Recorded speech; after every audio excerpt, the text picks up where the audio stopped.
Welcome to the Daily 15. I'm your host, Jay Real. This is a segment that I created to discuss 3 topics that have been trending in the news. Without further ado, our first topic. The first topic I want to discuss has to do with the LGBT community. I don't have any specific issues with the LGBT community. I have issues with what I feel is discrimination allegations that continue to pop up every time an issue occurs that people, or I should say that make people uncomfortable. In particular, the most recent incident that I'm referring to is the law that was created in Indiana.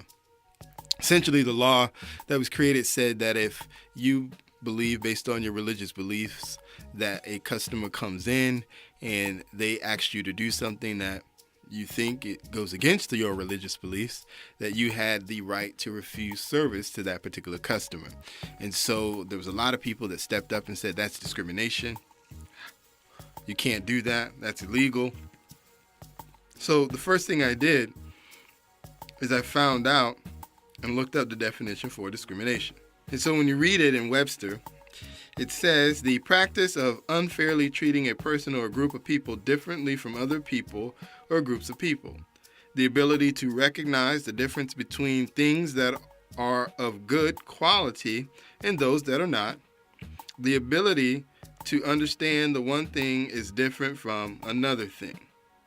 A couple more definitions they have. The process by which two stimuli differing in some aspect are responded to differently. And one last one I'll read.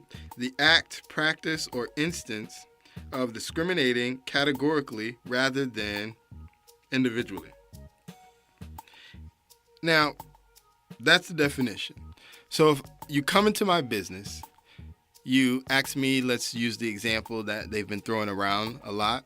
You ask me to bake a cake. I'm a baker. You ask me to bake a cake that is going to be a wedding cake for your gay wedding. So we'll assume maybe it's 2 men. And so there's going to be 2 men at the top of the cake. You come into my bakery shop, you tell me what you need, and I say to you, well, based on my religious beliefs, I really don't feel comfortable making you this cake. I'd recommend that you go to a different baker. Here's some people that I know that would do a great job, and I don't think they'd have an issue doing it at all. But for me personally, I just feel a little uncomfortable with that. Now, at least according to the law, that would have been okay. But now people are telling us that that is discriminatory. You can't do that. I'm of the mind.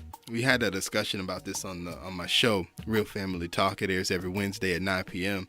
WOKBradio.com Eastern Standard Time. We had a discussion, and there were some people that agreed with me that were happy that if I walked into a store owner would let me know, for whatever their reasons, they would appreciate if I took my business elsewhere.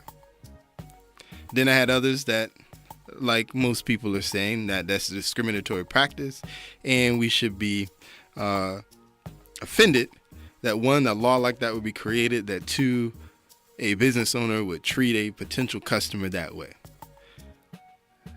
I'm going to defend my point because I truly and wholeheartedly believe my point.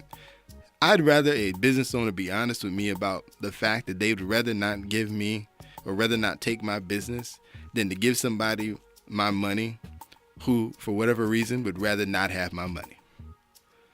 One, I don't want to support them financially and help them be more well off, help them accomplish whatever goals and things that they're trying to accomplish. 2, by giving them my business, they potentially are going to mess up whatever it is I'm asking for them. Maybe they're not gonna make the cake taste as good as it did the last time they make it, or maybe they're gonna be a little lax on getting it completed because they're not really motivated to do it. I'd rather know all of these things up front so I can avoid these types of situations. I don't need to sue them. I don't need to get offended. I don't need their business, and they certainly don't need mine. Especially in an age where I can go and find a bunch of other people that's willing to do it anyway. The thing that scares me, though, about all of that is it seems like society more and more and more is bowing down to the pressures of Facebook and Twitter. If a group of people get together and get angry enough on Twitter, it's like they can move mountains these days. Whether it's this particular law in Indiana, whether it's something somebody said on a radio show, on a TV program, on YouTube, you might be calling for me after this. I don't know. It's just like if you get enough people angry on Twitter, you can now potentially shut something down. And so when I think about the church is steadfastly, at least the black church has steadfastly said they believe it is a sin, unlike no other sin. I'm not saying being gay is a worse sin than cheating on your wife. I equate them to be sin. And sin is sin and sin is sin. And God says you need to repent for your sins. So I'm not making it out to be some big sin that can't be ever forgiven. I'm making it out to be just like any other sin. You repent to God, God will forgive you, and we move on, right? And we get closer to God. That's the idea. But I fear as more and more we're getting more states are approving gay marriage. We even have the president now signing specific executive orders addressing issues that are specific to the LGBT community. The most recent one I saw that he did is he now has created a gender-neutral bathroom in the Eisenhower office building of the White House. So now the White House has a gender-neutral bathroom because, God forbid, a transgender person is on staff at the White House, visits the White House, and they can't go to a gender-neutral bathroom because a men in the women's bathroom is just not good enough. Whatever. Where does it stop? How long before they begin knocking on the doors of the church? How long before the black church is now being discriminatory against the LGBT community? Because they're saying it's a sin. Because they're saying they're not going to marry any gay people in their churches, even though the state says gay marriage is legal. So now the church, a nonprofit organization, is going against the laws of the nation. I'm not saying it's going to happen tomorrow. But as more and more quote-unquote discriminatory practices are taking place, how long before that door is open? It's just a thought that I have, and maybe I'm being too eccentric. Maybe I'm taking it too far. But am I? Because if enough people get angry on Twitter and Facebook, I think we've seen anything is possible right now. It's just a question, man. They're just questions. Just questions. And as far as the President Obama seen to be the ride or die president for LGBT issues, I got a lot to say about that too, especially when I think about how many black issues he's writing executive orders for. But that's a whole nother Daily 15. But it's another thought, at least that I'm having. I'll say that. My second topic tonight. The second topic tonight has to do with the cheating scandal that occurred in Atlanta. The actual scandal, quote unquote, happened a few years ago, where there was a group of teachers who conspired, administrators who conspired together to help their students appear to have increased their test scores.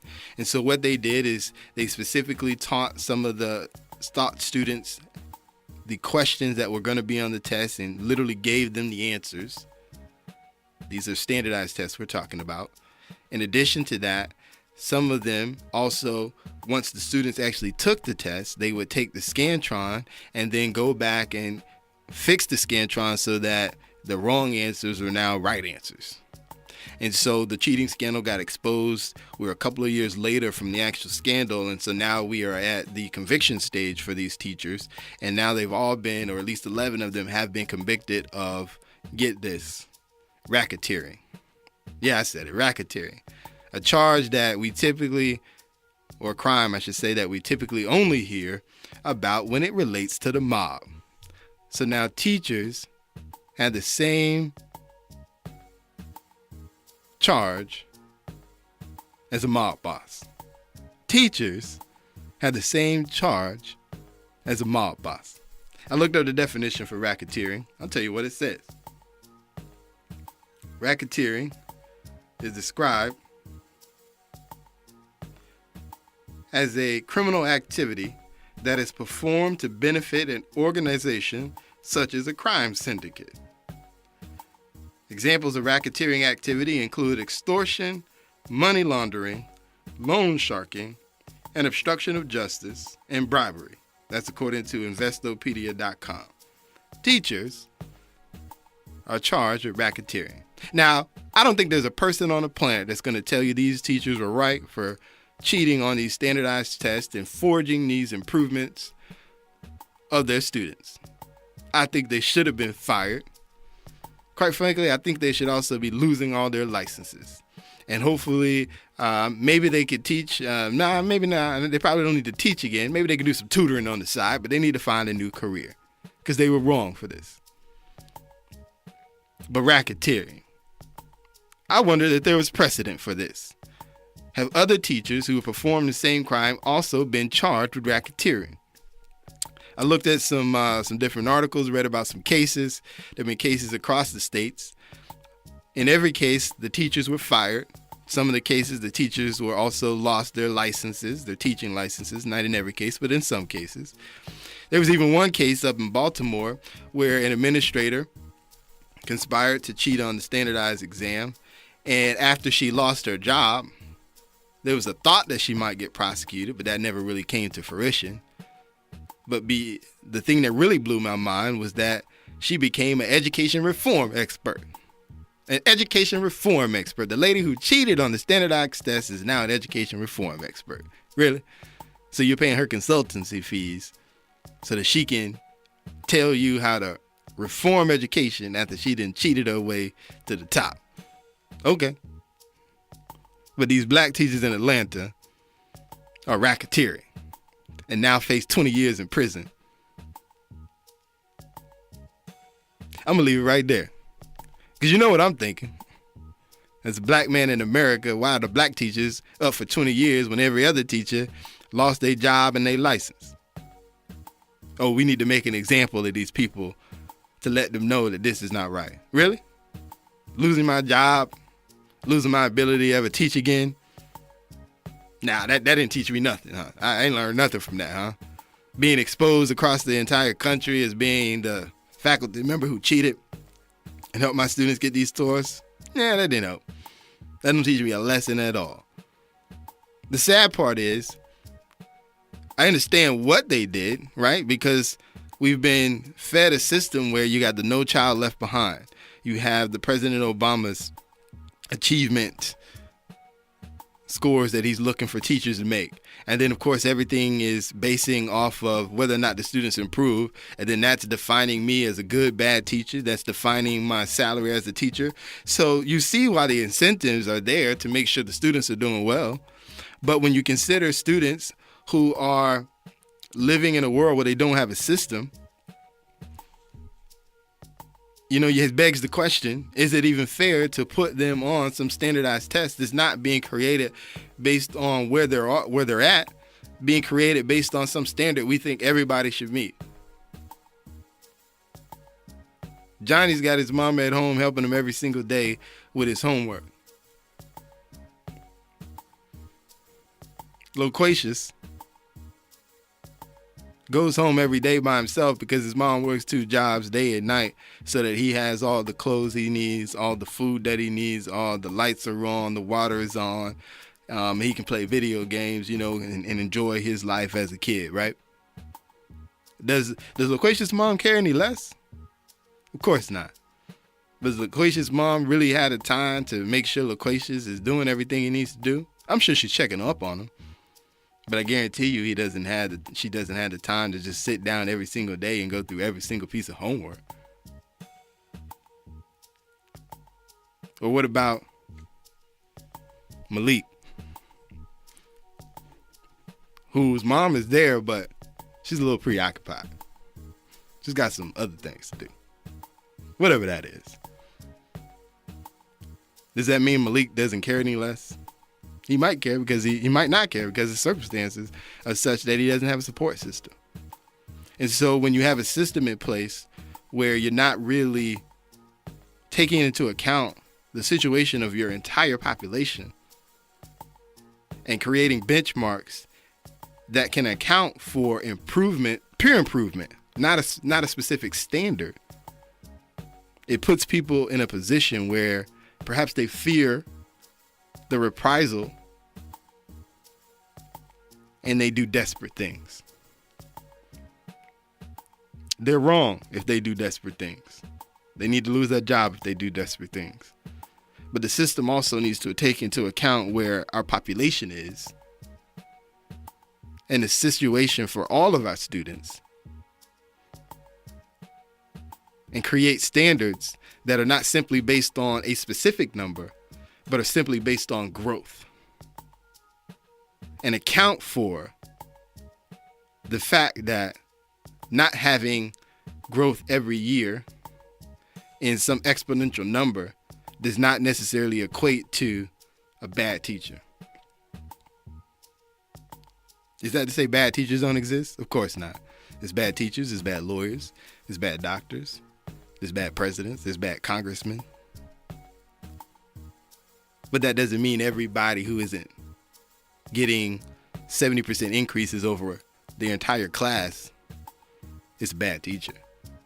It just means perhaps that they have more work to do because not everybody in that class has a support system that's going to allow them to achieve that 70% increase, or whatever your standard is. But regardless, racketeering for some teachers who cheated on a standardized test, when there is no precedent for that, to serve 20 years, when there is no precedent for that. And it happened to the black teachers. The white teachers at home, not teaching anymore, working new jobs. I'm just saying. Lastly, to keep it a little light, saw the Fast and Furious 7 this past weekend. If you haven't seen it, if you've been a fan of the previous movies, I think you're going to enjoy it. I was talking to someone, and yes, there is some CGI in it, but as I think about it, we're talking about a series or a franchise that is based off the idea that a crew of people who can drive cars really, really fast can do things special forces people do with hundreds or weeks and months of training. A little CGI, if that scares you away, I don't know what to tell you. In addition to that, man, they did a really good job in showing, memorializing Paul Walker. Of course, he died during the filming of the film. And they did a really great job in memorializing him. I've seen a lot of interviews with the different actors in the film, and they talked about how some of the reasons why they were able to keep going was the strength of Paul Walker's family, and seeing how encouraged they were to keep going and moving forward. And so that gave them the strength to keep moving forward as well. And so overall, it's a great film. I don't know if you saw the numbers, but the numbers were crazy. They did over $300 million in the first weekend across the world. They did about $143 million in just here in the States. So they're killing it.